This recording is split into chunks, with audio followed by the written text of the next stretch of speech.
Sup Shredders, my name is Logan, aka Spiderhands, and welcome to an SP Patrons video today that I'm making for Ghost of a track from an artist named Eric Moo, titled Sad Because of You.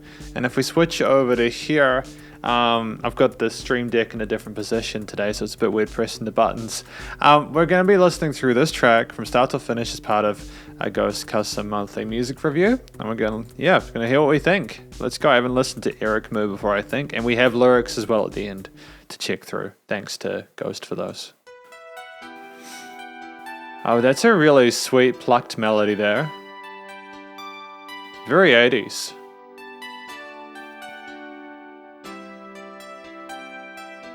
Is this based off of like a TV show or something like that? Oh, those reverb-laden vocals. Although we might have listened to Eric Moo before, I'm not sure.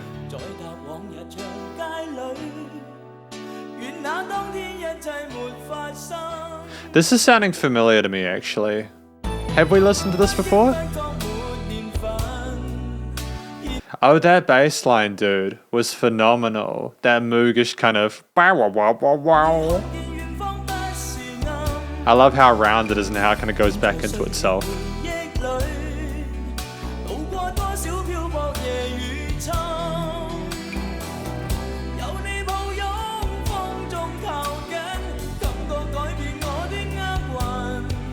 We're being really emotive with the vocal performance, and we're hitting all the notes in the right places and going between our chest and head voice really well. Lots of great overdubs, great double tracking there. Oh, excellent.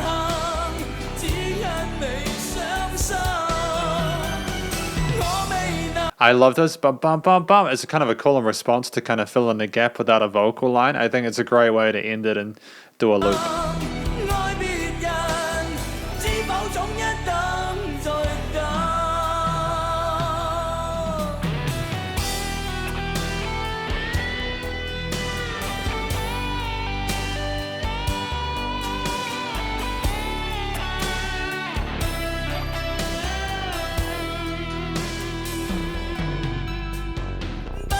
I love the way the guitar line comes in and sinks its teeth into the rest of the arrangement. I adore this track. It's so interesting in regards to the arrangement, the performance, and composition.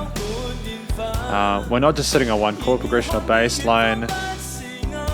We're not letting instruments overstay their welcome.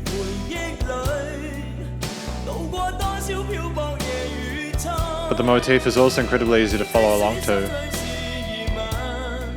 Very tasty little lead lick there. That sizzles, dude.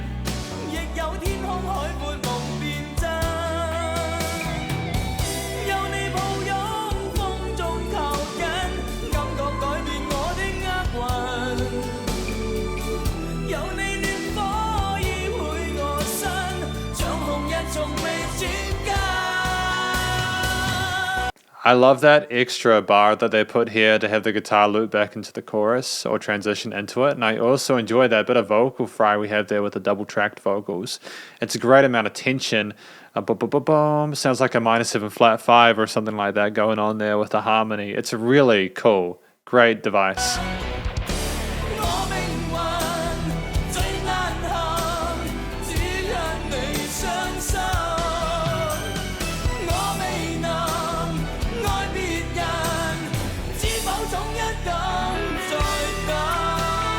We're having a committed guitar solo now. This classic rock vibe is much appreciated, actually.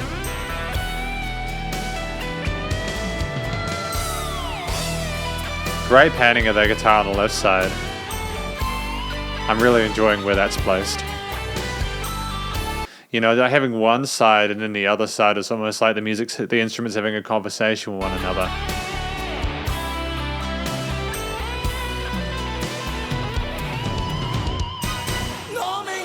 That was a filthy solo, but I adore it.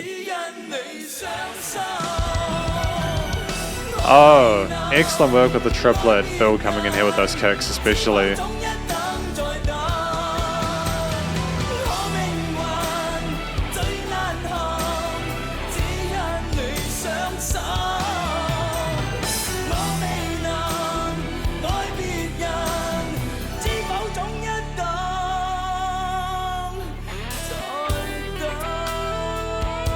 The power, man.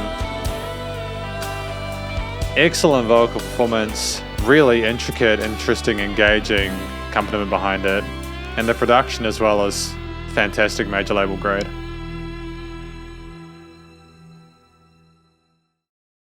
All in all, just a fantastic first impression. If we haven't already listened to him before, I get the impression this song sounds kind of familiar to me, and I don't want to offend anyone if we have listened to it before, but I'm well impressed by it, and I think that Eric Moo is on the right track. Yeah, so I think this is big enough for your shredders watching this, because your sad lyrics with Pinyin by Wu Xi Xian, Eric Moo. Lyrics by Liu Zhou Hui.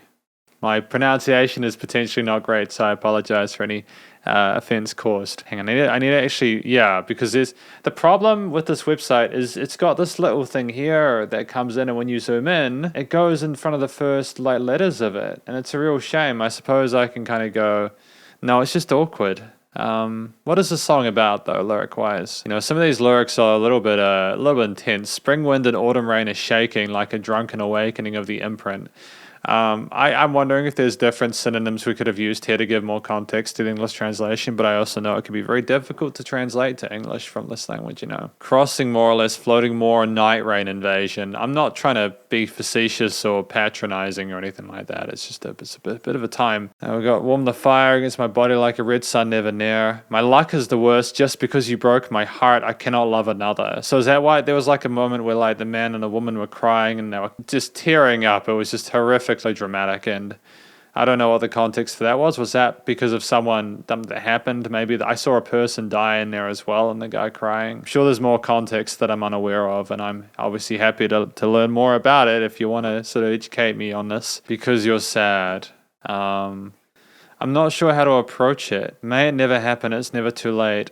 I don't know. I'm assuming that maybe their life is difficult and things just didn't work out, and ultimately that because they were struggling that the love could not survive. Because this is my review of the song by Eric Moo, titled, I think it was Sad Because of You. Because this is tricky. This is tricky because this is because you're sad. It says because you're sad, right? And then this here says sad because of you. I'm gonna go with what I got it given originally by Ghost, because I'm just gonna, I don't trust the translations on the other page that much. But either way, obviously there's a person being affected by another in a romantic situation, and there's some difficulties that are occurring and a sense of hopelessness and dread that isn't being fixed anytime soon. I think ultimately what this track is about is that I think given what was shown in the video, there was more to it. Maybe we wanted this ballad of like a love song or something like that simply because we knew people would be able to relate to it. It was sold incredibly well. I mean, like, it's a timeless tale that a lot of people will probably be able to relate to and appreciate, you know, when love doesn't work out because another person's just not in the right space. Eric's vocals were absolutely smashing. Phenomenal vocal technique.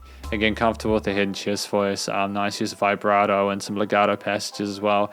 Without overdoing it, it was sung in a way that was respectful to the listener, I think, which was really important. I also appreciated what was going on with, you know, the melodies that they chose, because they didn't just stick to safe melodies that were repeated. You know, obviously the hook line is done a few times, but what was really good about this track is that Eric, he endeavored to shake up and do different melodic tails on some of these songs, and I think that that's exactly what he needed to do to keep it engaging and interesting for the listener. I liked the double tracks as well that we had occasionally before the choruses. I'm trying not to say in this review. It's a bad habit of mine. It's better just not to say anything at all, and then I just cut it and edit. Cut it in post. But I think that he sang in a way that was respectful of the story of the song, harmonized well with the other elements of the arrangement in the mix, and ultimately sold the story that was told here. He sold it. I could believe in it. It was very professional. The motif of this track had some interesting 80s-esque kind of major and minor triads with some extensions in there, some electric keys and synths and bass and drums, and obviously like clean guitar parts occasionally, but there was also a focal point of the lead guitars between the vocals. And honestly, like, I adore it. I like the fact that we had that great drama and tension, and we had a chord progression that was similar to a lot of the music I've heard from this part of the world, where they have da da da da da da da da da da. They go back to that. They resolve like that. It's not something that's as common in a lot of the Western music that I review, but from, like, you know, it's common with a lot of these reviews. And it does sound like we're going to take a break before going into a new section, so that's well done. It was a nice slow ballad, nice slow tempo to it. You know, you could walk through it and take it all in your stride, and it was never overwhelming. It invited you in and was nice and warm, but also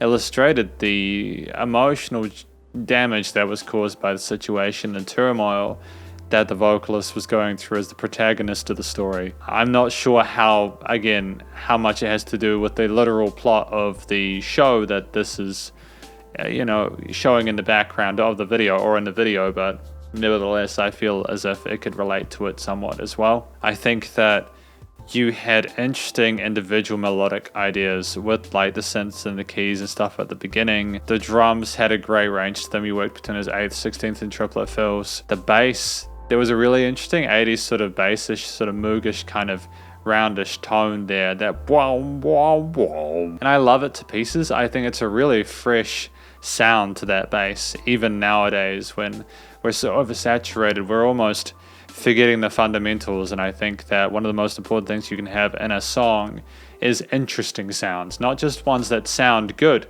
but that sound interesting. And sometimes that can be maybe taking some risks that are a little bit unorthodox, but I think that any decision made here from an instrumental or accompaniment standpoint was well chosen and well considered. I think that, especially in those lead guitar parts later on, I heard someone who could obviously shred, like, with that last, like, 5th or the last 8th of it. It was furious. It was an incredible display of technical prowess, but it was a little bit. It was like that final flurry, that final flash in the pan before everything goes back to, again, that just having the vocals there afterwards, which was an absolute masterstroke in regards to the structuring and arrangement. But really respectful performance on the lead guitar, matched a similar pace to what was going with the vocals most of the time, and sat well with the rest of the elements in the mix. Really impressed with that. I suppose finally, with the production, recording, mixing, and mastering, we have a musician here who I'm assuming they were working with a bigger studio that's very competent. It sounds incredibly professional. I think that with the way that the vocals were recorded, they had a great tone to them, a great consistency, a brightness, and a clarity to it, and a presence within the mix. The rest of the instruments, you know, the guitars, bass, drums, synths, keys, and all that, whatever you had, they were panned beautifully in the mix, and they also were nicely filtered. I also really appreciate what they were doing with just the general leveling of it, and there were no weird resonances in the frequency spectrum, so nothing took me aside and pulled me out from that production studio standpoint. And finally, there was a great sense of dynamic range to this performance and to the recording. There was a nice amount of limiting compression. It was nice and loud, but it wasn't pumping or sounding sort of like as if it was too loud for it to not sound like it's being choked. Because this is effectively my SP Patrons review of Eric Moo's Sad Because of You, or Because You're Sad. Hopefully you enjoyed it. If you did, please do go show Eric Moo some love via his various social medias.